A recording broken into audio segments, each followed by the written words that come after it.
Alvin Aragon, kuhang-kuha ang pika ni Pokwang at Madam Kilay. Kung bago ka lang sa channel na ito, huwag kalimutang mag-like, share, comment, and subscribe. Sa modernong panahon kung saan ang social media at entertainment ay sumasakop sa halos bawat aspeto ng buhay, hindi maikakaila na ang kontrobersya tungkol sa pananamit, sexualidad at ang impluensya nito sa kabataan ay patuloy na nagiging mainit na usapin. Kamakailan lamang isang video at komentaryo ang nag-viral na nagtatalakay sa pananamit ng mga nanay sa loob ng bahay at ang posibleng epekto nito sa kanilang mga anak, lalo na sa mga batang lalaki. Ayon sa ilan, ang pagiging visual ng mga lalaki ay natural at may direktang epekto sa kanilang pag-iisip at emosyonal na kalagayan. Sa modernong panahon kung saan ang social media at entertainment ay sumasakop sa halos bawat aspeto ng buhay, hindi maikakaila na ang kontrobersya tungkol sa pananamit, sexualidad at ang impluensya nito sa kabataan ay patuloy na nagiging mainit na usapin. Kamakailan lamang isang video at komentaryo ang nag-viral na nagtatalakay sa pananamit at ayun na nga, sinasabing ang mga lalaki daw na anak ay nakadepende sa kung ano ang sinusuot ng kanilang nanay.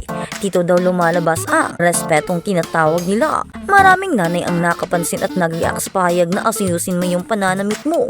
Huwag kang magsuot ng damit na kita ang private parts mo. Protektahan mo ang anak mo. Ang mensahe ay malinaw.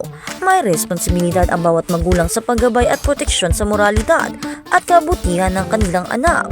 Ngunit sa kabilang banda, maraming eksperto at ordinaryong mamamayan ang nagtatanong hanggang saan ang limitasyon ng pananagutan ng nanay. Ang katawan ba ng babae ay dapat maging dahilan ng pagkakasalan ng lalaki o ito ba ay labis na magpapalawak ng pananagutan?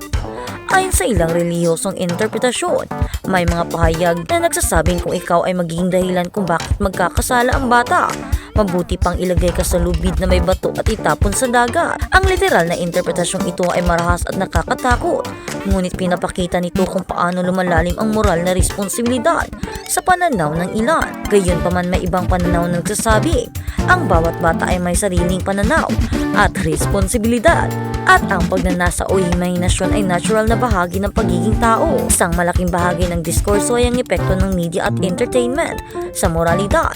Ang kasong sex bomb ay madalas na binabanggit bilang halimbawa. Maraming nagsasabing malaswa at hindi angkop para sa kabataan. Subalit ayon sa ilang tagamasid at nakapanood, ang grupo ay kumakanta at sumasayaw para sa entertainment lamang, hindi para sa sexual exploitation o labis na pagnanasa. Sinasabi ng ilang komento, hindi sila katulad ng mga nasa bar o club. Wala akong nakikitang mali. Dito natin nakikita ang tensyon sa pagitan ng moralidad, interpretasyon ng relihiyon at kalayaan sa entertainment. Ang isang tao ay maaari tumingin sa sex bomb bilang nakakaaliw at artistic, samantalang iba naman ay nakikita ito bilang mapaninlang umalaswa. Ang mahalaga ayon sa karamihan ay ang konteksto at intensyon, entertainment at expression at art versus sexualization o exploitation. Marami ring nagbigay ng halimbawa sa kanilang personal na karanasan. Isa ang nagkwento na lumalaki siyang nakakita ng private parts ng ama niya sa simpleng pagkain sa sahig dahil walang lamisa at hindi ito naging masama sa kanyang moralidad o pag-uugali. Ang kwentong ito ay nagpapakita na ang mga bata ay may kakayahang maintindihan ang mga sitwasyon sa iba't ibang paraan. Ang problema ay kung ang mga magulang o society ay agad na naglalagay ng label ng kasalanan o paniniwala sa kanilang isipan. Isa sa pinakamahalagang punto ay na binibigyang diin sa diskurso ay ang balansing pananaw. Hindi lahat ng babae na nagsusuot ng maikling damit ay nanggugulo o nagiging sanhi ng kasalanan ng lalaki. Hindi rin lahat ng lalaki ay ganap na visual sa lahat ng oras. Tulad ng sabi ng isang komentaryo, kung ano ang nakikita mo sa kanila, iyon ang refleksyon mo. Huwag pwedeng sabihin o hindi mo pwedeng sabihin lahat ganun. Ang pananaw ng bawat isa ay naiimpluwensyahan ng karanasan, edukasyon at kultura. Dito rin pumapasok ang aral mula sa Biblia tungkol kay Ava at Adan. Sila ay nilikha ng Panginoon na hubad kumain ng apple at hindi hinusgahan. Ipinapakita nito na hindi naglalagay ng pananagutan sa mga natural na kilos o pagkilos ng tao, kundi nagbibigay ng kalayaan sa pagpili at pananagutan sa desisyon.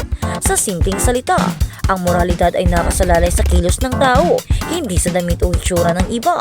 Ang isa pang aspeto ng kontrobersya ay ang kabataan at exposure sa entertainment. Maraming magulang ang nag-aalala sa sex bomb, impluwensya. Ngunit tulad ng nabanggit sa maraming komento, ang epekto ng media ay nakadepende sa kung paano ito ipaliwanag at tinuturing ng bata. Ang pag-aaral ay gabay mula sa magulang ay mas mahalaga kaysa sa panghusga o pagbabawal. Sa kabuuan, ang diskusyon ay nagpapakita ng malalim na tensyon sa pamamagitan ng relihiyon, moralidad, sexualidad at social media norm. Sa isang banda may pangangailangan ng proteksyon at tamang gabay sa mga bata. Sa kabilang banda may karapatan ang bawat tao na mag-express, mag-intersect at ipakita ang sarili sa artistic at malayang paraan. Ang susi ay balansing pag-unawa, respeto sa pananaw ng iba at hindi pagiging mapanghusga. Sa huli, ang kontrobersya ay naging aral para sa lahat.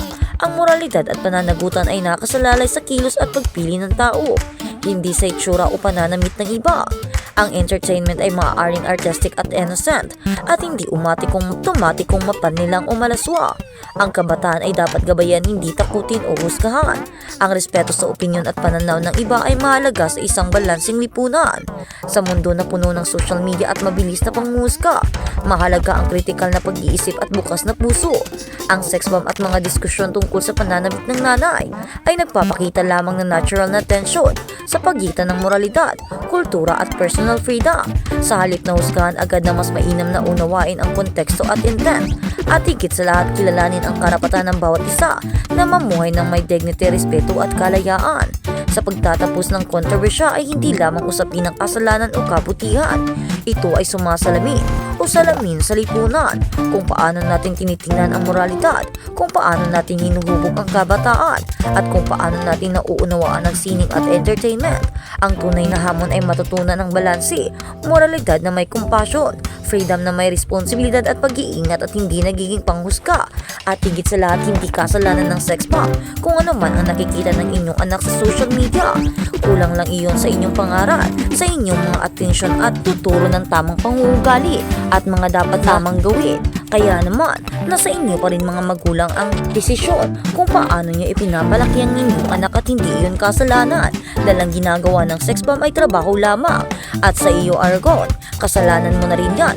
Huwag mong isisi sa iba. Kung ikaw ay ganyan kababong mag-isip, ikaw na ang may problema. At sa kabilang banda, susunod, sundan mo ba ang konsensya kung saan ang mga tao ay magsasabi ng mga bagay? O susundin mo ba ang tinig na nangungusap kahit na ito ay magastos sa iyo? Ipinunto rin ni Valenciano na tuluyang maayos ang kontrobersya ni Argon. Ngunit sa ngayon malinaw na habang ang huli ay patuloy na nagkakaroon ng galit sa social media, ito rin ay nagpapakilos ng maraming tao upang buksan ang tungkol sa kanilang mga paglalakbay kasama ang Diyos. Ito ay gumagalaw ng maraming tao